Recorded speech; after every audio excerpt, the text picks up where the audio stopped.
pick, Arden Key. I mean, they had 5 sacks and 11 QB hits. I mean, you slow down the rush if you just use Taylor and Hines. It's just really bizarre to me. Yeah, I don't understand the strategy. You're right.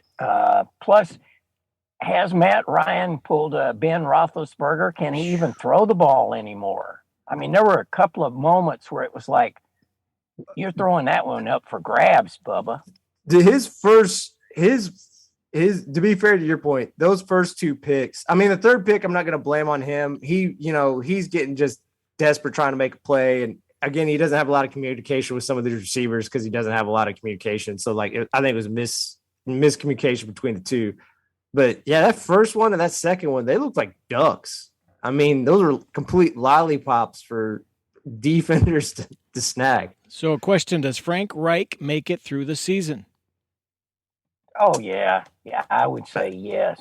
The good thing for him is he plays in the AFC South because the Titans are 0-2. The Texans are 0-1-1 like the Colts. And the Jaguars are 1-1. They're looking frisky though. We're going to talk about predictions that look bad. I had them winning 2 games in our predictions. That's definitely going to be way off. They could win the AFC South. Absolutely. Because Lawrence is taking that step. And even though they maybe overpay for Christian Kirk through 2 games has 195 yards receiving and 2 passing touchdowns. And, with young quarterbacks, at the very least, you want to give them that kind of safety blanket. And Christian Kirk looks like that safety blanket for him just to help him through those early years of his career. And you got a Super Bowl coach standing there on the sidelines too. No joke. I mean, giving a lot of love to Mike McDaniels. A lot of these there's been a few of these rookie coaches, even if they haven't won, they've been impressive. I think Matt Eberflus, definitely not this game against the Packers. I know we'll get to that. We'll talk about it. But he has, against the Niners, he coached a good game. Brian Daboll has looked good for the Giants. And I don't know if we're going to talk about the game. The only one that looks like, oh man, he might be in trouble just 2 games in is Nathaniel Hackett with the Broncos. Agree. Well, and your favorite at Carolina. I just don't think he's going to survive maybe 2 more games if they got to show something. Matt Rule. Love-hate relationship. Now it's a hate relationship. Yep, he's out. This is it.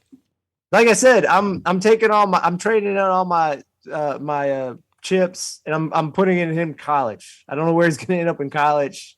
I believe he'll do well in college again. You're going to move him over to Nathaniel Hackett? No, not the Nathaniel Hackett. No chance of that. Okay. It's been. Is there any other games that really stand out to any of y'all? Well, I gotta say the Eagles, man. What the heck? Jalen Hurts is for real. I want to say they looked all world, man. They looked tough, fast, mean, and very impressive. And I was shocked. I didn't think the Eagles were that kind of team. And Jalen Hurts, I got to give it to him. Yep. He's taken the licks, but is our boy Kirk Cousins is he who we said he was? Well, come on now. I think the Vikings defense is to blame for that loss. Irv Smith dropped a touchdown pass and another pass. The Vikings defense is like a sieve, dude. They were the 3rd worst, I believe, in the NFL last year, and I think they're right there again this year. I don't blame Cousins as much as other players in the game. I guess I'm always the man in the middle. You're looking at the man in the middle. I'm not completely going to hate Cousins, but he's just the weird thing about Cousins is this. He's not bad because just when he gets protection, he's always probably going to make the throw. The problem is when a play breaks down for the most part, he's just going to fritz out. Like he's a computer that just can't create creatively like on the fly like an algorithm to come up with the roll solution. Out much. You're right. Right. He's not a multitasker. You know, if he's asked to do more than throw that pill, he can't run. Come on. But again, the one thing I want to give credit to the other team is Darius Slay was the key to the game. I mean, he was the main contributor to help shut down Justin Jefferson, who looked like an absolute monster week 1 against the Packers. And he didn't. Yeah, right. He had 2 picks. He had 5 pass defenses in 1 game. I mean, most guys, there's a lot of guys that finished the year with like 20, like high end guys finished with like 22 for like the year. He had 5 in 1 game. And then kind of going back to what you all said, like Jalen Hurts, the main thing is, you know, he's definitely progressed each year, and it looks like he's taken another step this year. I mean, that touchdown throw to Watkins just show you how strong his arm is. Yep. And both those touchdown runs show that a lot of these other guys don't have. I mean, obviously, Kyler Murray's faster than him, but on both those runs, it really shows you like how much leg strength he has, because like he is getting hit by linebackers and he just pulls them into the end zone. He powered that second one right in. I mean, 5 yards with legs right in. Yeah.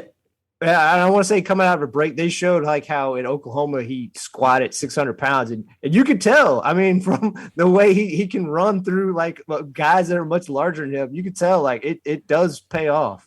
Yeah. Troy Aikman had something to say about that. I couldn't do 500 pounds. Anyway, the fellas. All right. What else about that? I was gonna just bring up the Chiefs Chargers. Even though the Chargers lost, both these teams should feel fine. They both look like playoff teams. They both have defenses and get pressure and have corners that can be physical and can ball hawk. And just both of them are just, I mean, and also both their quarterbacks are just absolute freakazoids. I mean, that first touchdown pass that Mahomes had to McKinnon, like he was able, again, this is something Kirk Cousins can't do. And again, this is not killing Kirk Cousins because, again, Patrick Mahomes is one of the best. It's a different era. The play breaks down. He gets outside of the pocket and he rolls, and then on the run, he throws a sidearm like fastball to McKinnon in this weird arm angle. Like essentially he's throwing it horizontally. Well, he's a shortstop, man. He's throwing it to second base. Yeah, and he hits McKinnon so quick with it so that McKinnon can turn it upfield and plow into the end zone. And then if you go back and look at his touchdown to Justin Watson, he was up in the air when he threw it. So it's just all arm that he throws a 41-yard rope. It's like he doesn't plant his feet. He's jumping when he's throwing 41 yards. And just Herbert, you know, obviously we all like these guys. I mean, he played tough through that rib injury, and how he got it down to just a 3-point deficit is a tribute to him. But obviously the critical play of the game that, because the Chargers for the most part did look like the better team in this game. I will give them that. Just that pick 6 to Jalen Watson, that was it. That switched the whole dynamics of the game. So, yeah, that was a preview of what is to come. I mean, the AFC has the teams. I will say that. Yes. I mean, it's just crazy how many good teams you have. Even Oakland. Or not Oakland, Las Vegas. I keep wanting Viva Las Vegas. Yeah. They will be there. Even though right now it doesn't look like it's a long, long season. I got to say, speaking of long season, it's already a long season in Tampa. I mean, can they keep a receiver? They're bringing Cole Beasley. I thought that he'd been cryogenically frozen, just because. That's just his they're bringing Cole Beasley in. Yeah, which will be the Welker, that whole little flanker kind of a guy. So but that one, the New Orleans thing, I did not know. Now I've never been a real fan of Jameis Winston, but he was playing with 4 cracked vertebrae. How do you do that?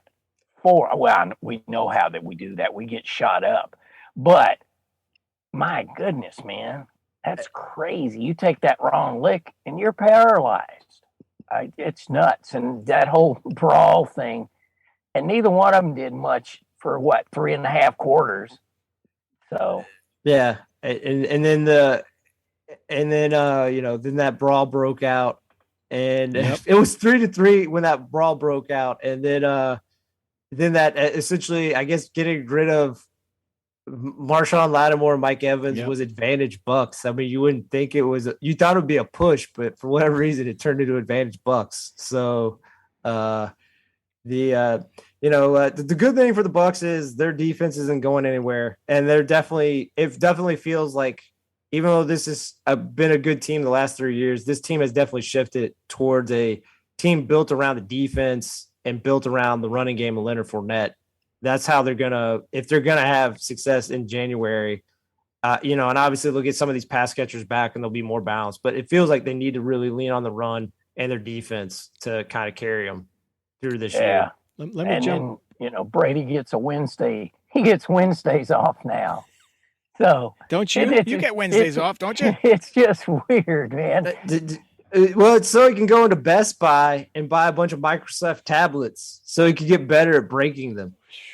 Yeah, that was nasty. Or so he can interview Jim Gray or vice versa. Oh, gosh. That is the worst thing on the radio. But yeah, by the way, he has a podcast with Jim Gray and Larry Fitzgerald. It's and look, horrible. I love Larry Fitzgerald and I love Tom Brady. But man, if that is the most white bread, just dry as you will ever get podcast, I'm Jim Gray. Exactly. He's kind of like up in here. All right, let me say this. I believe the Buffalo Bills will be undefeated. No one is going to beat that team. No one. That was crazy. Was nasty. That was nasty. They are on fire and scary and get out of the way not to be beaten. Ridiculous. What was the final on that? 41-7? Mike Vrabel had to be running for the locker room after that. I believe it was 41-7. Yeah. So ridiculous. Again, kind of going back to the freakazoids, but this builds off what Jay Boy's talking about. You go back and look at those 3 touchdowns to Diggs from Josh Allen, just shows you how absurd his arm is. The first one is crazy because it was a design throw across his body in the red zone. And again, to be fair to the defense, they didn't think to cover Diggs on the opposite side because, like, they usually, in terms of the rules of football, they're like, yeah, that's not a good idea. Why are you going to cross the field? Right. Yeah. So then the second one was just a 46-yard deep shot into the end zone. But the other one, again, it's not like that impressive. I guess if sometimes you look at it, it was like just a 20-yard touchdown, a roundabout 20-yard touchdown on a skinny post. But if you go back and watch it, the coverage was good. And he just threw this bullet. And that's the thing. It doesn't even have an arc to it. It's just shooting it's a laser, like ground level. Yeah. And it just smacks into Diggs' hands and he just walks into the end zone. An arrow out of his quiver. Yes. And to be fair to J Boy's point, like, the Bills are definitely, through 2 weeks, they are the TCB team. And again, obviously the Rams aren't who they were last year, but I still think they're going to be a team that is going to compete for the playoffs. I don't know as much about the Titans, but again, like we talked about with the Colts, they're in a bad division. But the thing that worries me is Derrick Henry. He doesn't look right through two games. He didn't. He's done. Oh, no, don't say that. But the thing about the Bills is they've got that chip on their shoulder for the 13 seconds last year with Kansas City, and you can tell. And they're just kind of pissed off, and they're saying, you know what? We're not going to let that happen this year. We won't be. It's impressive to me. Yeah. Plus, when they show into the huddle after, it doesn't matter what play it is, even if they don't do well in the play. Josh Allen looks like a kid who's just having fun. He's just talking to folks. It's amazing to watch. It's like, just glad to be here. All right, fellas, here we go. We're going to kick this one's ass now. That kind of a thing. Completely agree. He's happy to be in Buffalo. He likes it there. Kid from Wyoming, right? He went to college in Wyoming. To be in Buffalo, and he likes it there. And you got to say something about that, too. Yeah. Yeah. Did he think there were going to be buffalo in Buffalo? Where the deer and the antelope play. I don't know. Hey, do you want to do a little sports of yesteryear, and then we'll do a little more NFL, a little more college? It's a big day. All right, here comes. Here we go. This is Sports of Yesteryear. We'll come back to NFL and college football in a minute. But first, Lugs is out in his Pinto today. Driving around. Well, let's go. All right. 1934, St. Louis Cardinals pitching Dean brothers shut out Brooklyn